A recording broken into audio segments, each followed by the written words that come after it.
Well, hello, my lovelies. Mancunian here with Manor House Music. Wanted to say that it's been a while since my last post because, not because I didn't do an episode, but because I realised that there's a limit to how much time you can have on an upload when you are new to YouTube. So, having said that, the video I put together for looking at string-through guitars before you buy them didn't really stick because it was too long. So, I'm going to do an abridged version here for you today.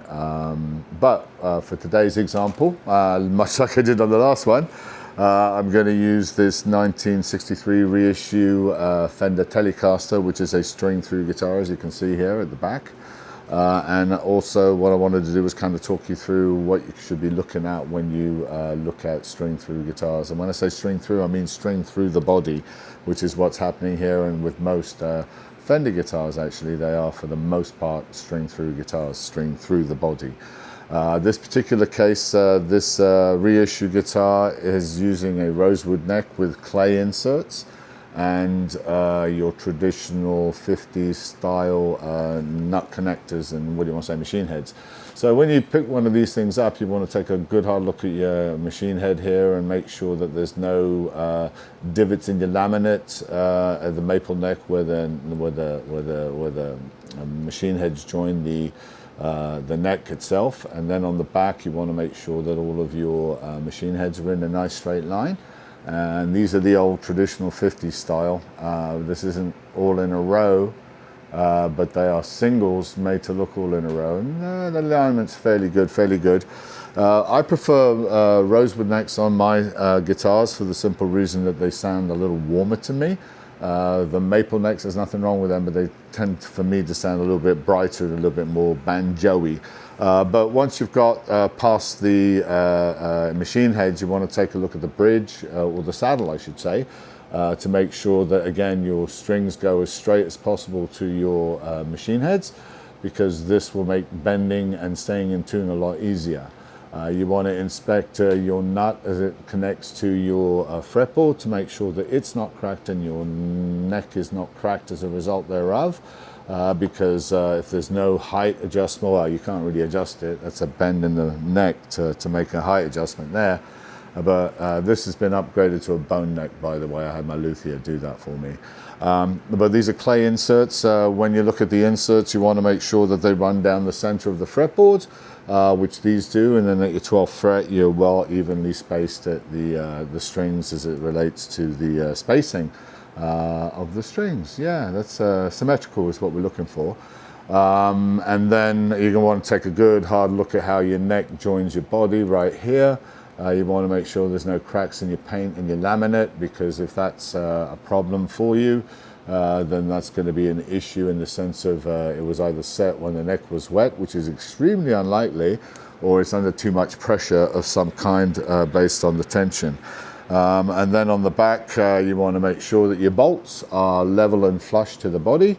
And you can do that by rubbing your finger over it, and also that the mounting plate that sandwiches the neck to the body, there's no gaps or anything like that as it relates to the distance between, or no high points, low points, that kind of thing. Then you want to look at the strings through here, the what do you want to say, the little drill through holes. That's like, I couldn't think of the words. But these also should be flush to the body. They're actually quite flush to the body. And then you want to make sure that there's no divots or cracks in your laminate on your paint, because that just means somebody was a little bit loose with the tool going through. The other thing you want to be certain of, I don't know if you can see it in there, but each of these strings, they sit at a specific height. There's a fixed height in the sense of the little slot that they fit into. There's a little shoulder that it sits on inside there. But you want to kind of make sure that those are all at the same height, because, again, if not, then not that it's going to make a huge difference, but at the same time it does affect, it's part of the quality of build. On the Telecaster, you do want to look at the jack plate or the jack insert point again to make sure that there's no high points or scuffing into or cracks into the laminate and the paint.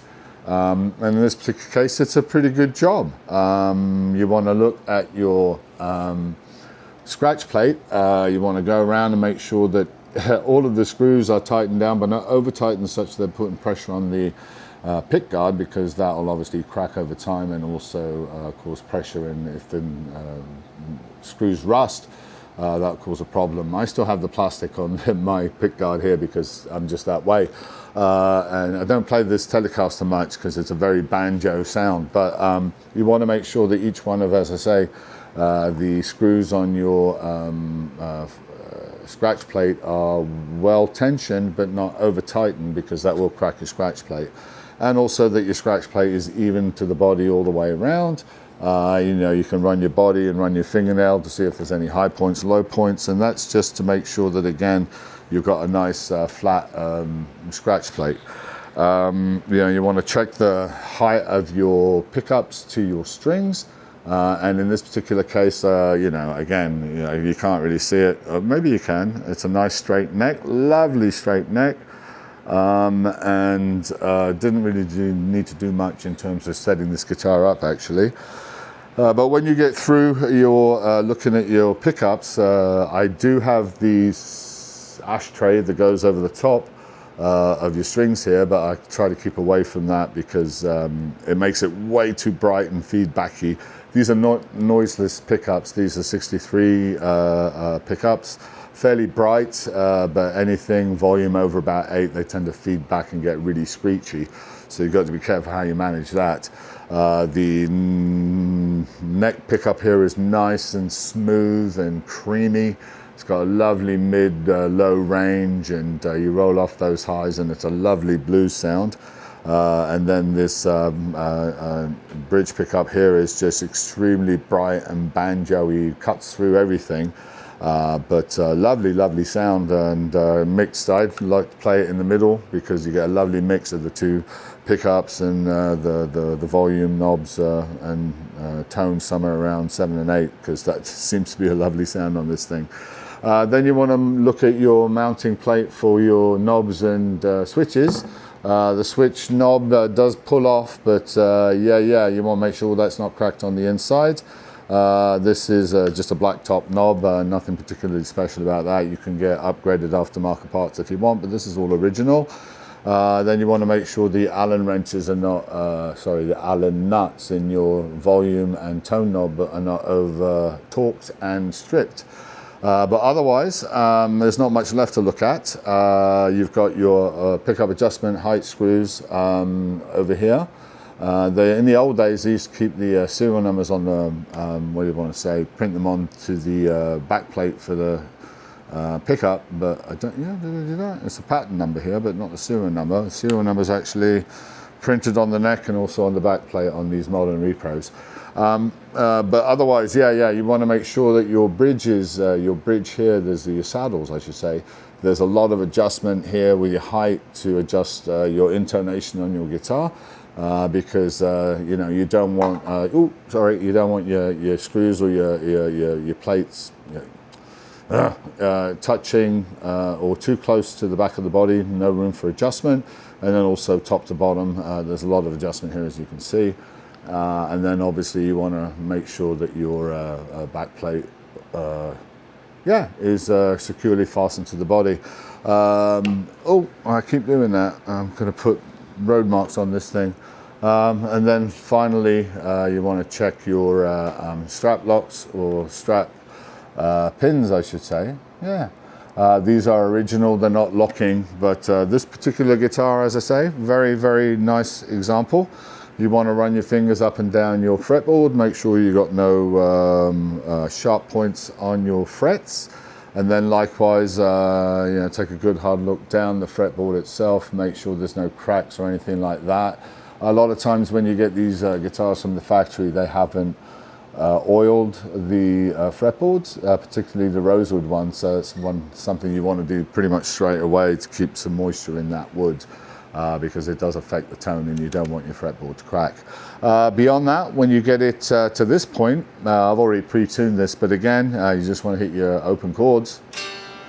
It feels lovely. And check the resonance of the body. I feel it through the neck, and there's a huge resonance in this body itself. This is an older body. maple neck with a rosewood cap. But this just sounds lovely and deliciously warm. I don't know if you can hear that resonate, but it certainly does. And again, the rule with guitars, if it resonates nicely out when it's not plugged in, it's going to sound fantastic when you do. So these are the things to look for when you're looking at string through guitars. But string through guitars have an interesting thing going on with them, in the sense that they have a lot more body sound to them, and as a result they sound a lot more twangy. Fenders typically sound like a banjo and very high-end cut through kind of guitars in my experience, and these single pickup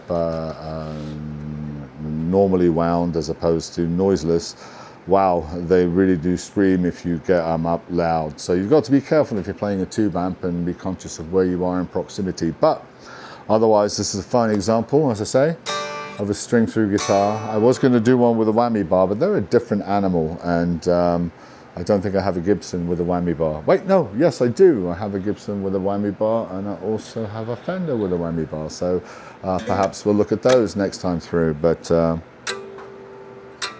until next time, my darlings, have a good time. Ciao for now.